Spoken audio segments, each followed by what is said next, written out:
Hello everyone, my name is Noah Raven and welcome to the Xander Zone. In today's episode, we'll be wrapping up the Springlock trilogy, and I think I finally came to a conclusion on who it could be, and trust me, it is not who you think. Now, I will first be covering why the candidates are here, then after, their reasons for being eliminated, then me explain the most likely candidates. However, if you haven't seen the first two parts, I recommend going to watch them as it explains why the candidates are here. However, I will do a brief overview of them in this video. Now, before I get into the video, we now have a goal of 800 subs by the end of the month, so if you could hit that like and subscribe button, that would mean a lot to me. Also, comment your theories or thoughts down below and I will reply to them. Share this video with your friends and family as every bit helps, and let's get right into the video.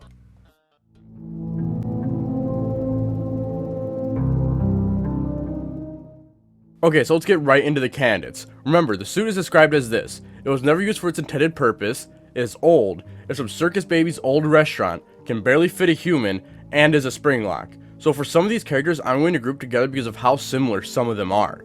First, the reasons for Ella, Eleanor, Funtime Chica, and a brown-haired baby is because of the fact that they are all clown-themed, are older animatronics, could all fit in a Circus Baby's restaurant, and for Ella, Funtime Chica, and Eleanor, they both could barely fit a human. Next up, we have Marionette, Security Puppet, and Mini Rena. The reason for this is because their face shapes match up, are skinnier, and are sometimes human sized, so it could be a tight fit. They all could be older, and they all could fit in Circus Baby's restaurant. Now for the ones that need their own explanations entirely. First off, we have Circus Pig Patch. The reason for this being is that he is grouped with the Fun Times in this arcade camp design you can find in FNAF Security Breach. Then in the books, there's an animatronic named Rosie Porkchop that has voice mimicking abilities and a storage tank which would fit the Funtime animatronics. The twisted ones are here because of how they are described in the books. They are more pale and have that Funtime concept and would fit in the story really well with them not being used for their intended purpose, which would be to actually go outside like in the books. They could be old, and if it was like a twisted puppet, it could match the looks, it could fit in the restaurant. The Jester suit from the Tales books is here because of it matching the description of the suit. It would fit Circus Baby's restaurant, would be old, and wouldn't have been used for its intended purpose because of the mimic using it at some point and possibly just not ever being used.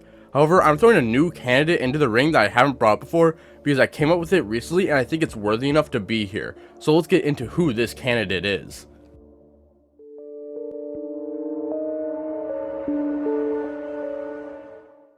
Okay, this is going to sound insane at first, but let me explain. I think the suit has the possibility to be the concept or finished version of these heads on the table you see in the main control room in FNAF's sister location. I'm going to go over my theory, then explain why I think this.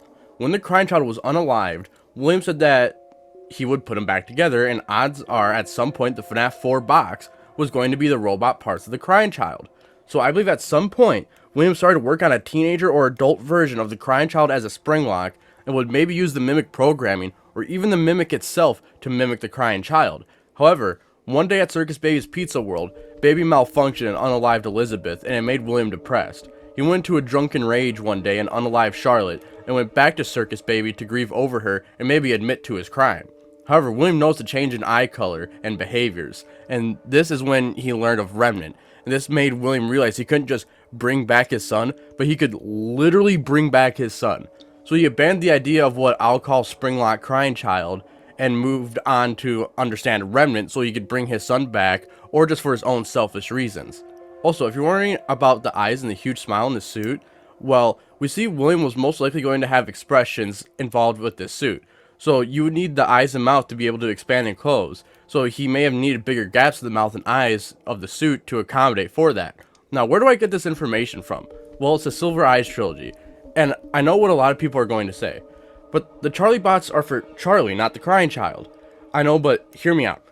We know details can change from games to books to movies. So what if in the game universe it isn't Charlie bots, but crying child bots? Hence why we see 3 heads in one suit, 4 crying childs, 4 closets. It could fit the theme of the restaurant, as it could have been able to switch between crying child and its Showtime counterpart, would be older and never used for its intended purpose, as it wasn't finished and was abandoned. Please let me know what you think of this theory, but I think it's actually possible. Also, if you believe these were Henry's projects originally, you could say this is an unfinished Charlie bot if you wanted to.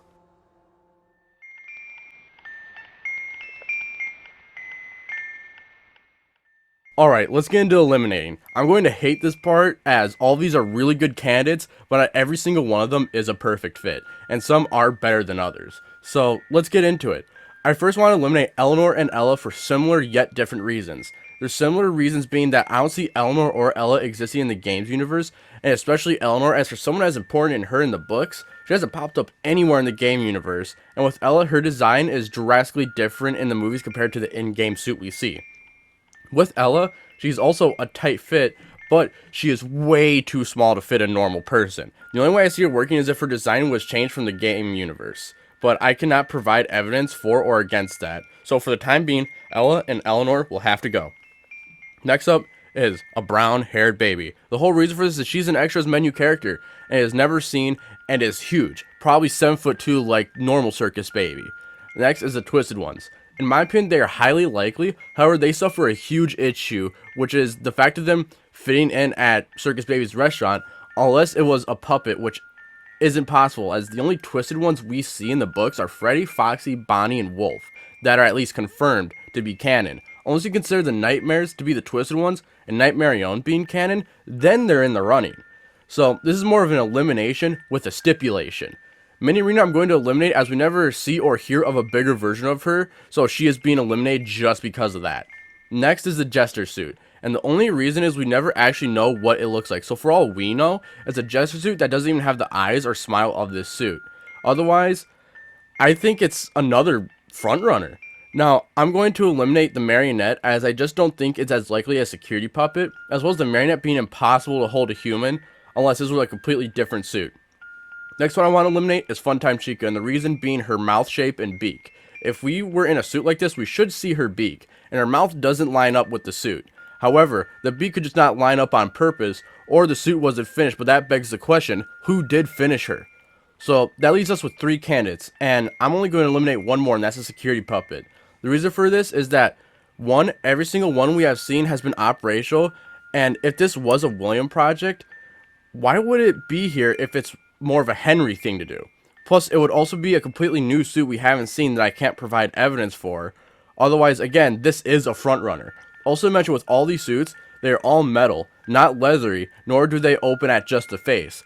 Now, with 2 left, Circus Pigpatch and Springlock Crying Child. I'm not going to eliminate either of these, and I'll explain why in the next section. So let's get right into it.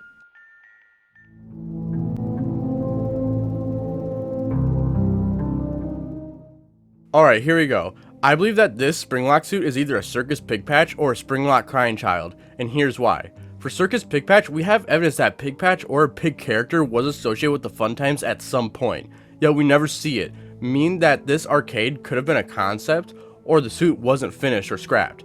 Plus, I just wanted to mention how interesting that his name is Pigpatch, which could support a leathery version to give it a patchier look to it. And if you think FNAF World is canon, the first time we see Pigpatch is in this game, then in which he is made of different materials made by Stitches, which could mean that this Springlock suit could have been a leathery patched together version of Pigpatch. Now for Springlock Crying Child, the reason for this is the evidence we have as well as its story implications. For years now, we have been trying to figure out why William went on his rampage, and it all revolves around his kids, but it never truly fully made sense as why would he hurt his business partner and others for no reason, unless he knew he could bring back his son, in which he promised he'd bring him back, just not the way he thought. At first, William thought of an animatronic in his honor, maybe with the Mimic AI or Mimic itself, but once he learned of Remnant, he wanted to understand it more and bring back his son or just for his own selfish reasons. Plus, with these heads, they have always been a mystery. Why are they so animated and human looking? It's because they're meant to be the 4 stages of the Crying Child's life. Then in the books, we know Evil Charlie can turn from human looking to circus baby looking, which means that this suit may be able to do the same thing, which is why it looks leathery on the inside, and the metal part is just on the outside, as it now would only be used for its rental purposes, never used for its intended purpose, which was to reenact the Crying Child's life that he never had. If I had to choose one over the other though, it would have to be Springlock Crying Child. It implies so much for the story, checks every box from fitting in with the rest of the fun times, to it never being used for its intended purpose, to being a tight fit for humans, to being older, why it's a Springlock to fit a Mimic, or just to be worn like every other Springlock, why it has a leathery inside, and more. It fits every single thing, and if you don't think the Crying Child version works, then it could be the Charlotte version. However, Pigpatch is also just as likely here, it just doesn't imply much for the story.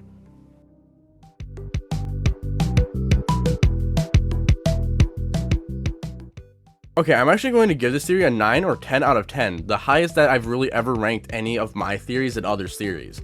I think we genuinely narrowed it down really well. We took everyone's looks in history and story implications and used it for this. And I think we do have a perfect candidate in Springlock Crying Child, but Pigpatch could also fit, as that would support Henry working on the fun times in an early stage.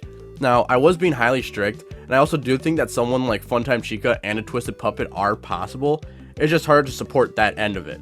Though, please let me know in the comments if you disagree, and if you change my mind, I may revisit this as to make sure everyone gets the right story and possibilities. But now, let's get right into the outro. Alright, that is all I have for this video. It's kind of sad to kind of leave the series behind because I've had so much fun with this series, responding to everyone's comments. I mean, the amount of support that you guys have given me, the amount of fun conversations I've had with you guys, all that has been so much fun. I'm so glad that we can all just comment down below our thoughts or disagreements and all just be kind about it. So please do that on this video, any future video. I absolutely love it. So again, thank you guys so much for all the comments, likes, everything. It means so much to me, and I hope to continue doing more of this for you guys. I'm gonna figure out some more theories, but next video is going to finish off the FNAF 1 series, and then we should be starting the FNAF 2 series relatively soon after that, and I may come up with a couple theories or two. So yeah, that's kind of all I really have for this video. So again, thank you all so much. If you disagree with anything in the video, of course, do comment down below, and I will, of course, respond to you as fast as I can. And yeah, that's pretty much everything. So yeah, I hope you all enjoyed. If you did, please do hit that like and subscribe button, because, well, by the time this video comes out now, we're probably going to hit 800 subs. So whatever, we have a goal of 900 subs by the end of the month. Or you know what, I'm going to be ambitious. Why not 1,000? Let's see if we can hit 1,000 by the end of the month, since we're so close. If we do hit that goal, I don't know what I'm going to do for a special, but I'm going to start thinking about it after I finish editing this. So yeah, just if you enjoyed, hit that like, subscribe button, comment down below your theories, thoughts, disagreements, or anything. Just always remember to keep it nice and cordial, and share this video with your friends and family, as every single bit helps. And I'll see you all in the next video. Have a great day, stay safe, and peace out.